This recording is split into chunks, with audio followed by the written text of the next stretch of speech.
tere tulemast Eesti iludusvõistlusele. On neid, kes enam edasi ei liigu.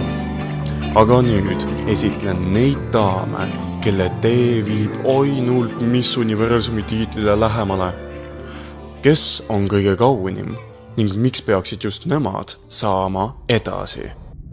Katariina Kolmapäev. Ma ei saa tagasi langeda. Isadora Donnerstag. Ikka vaja edasi nühkida. Mul 3 last toita. Magdalena Monday. Ma pole elus midagi valesti teinud.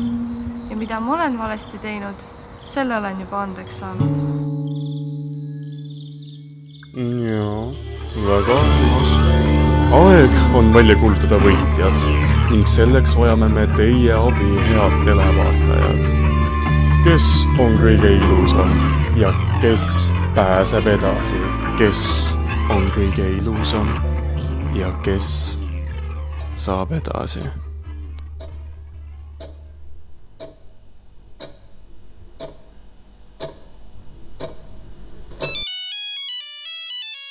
No hea oleks, kui kõik saaksid, kõik ju ilusad.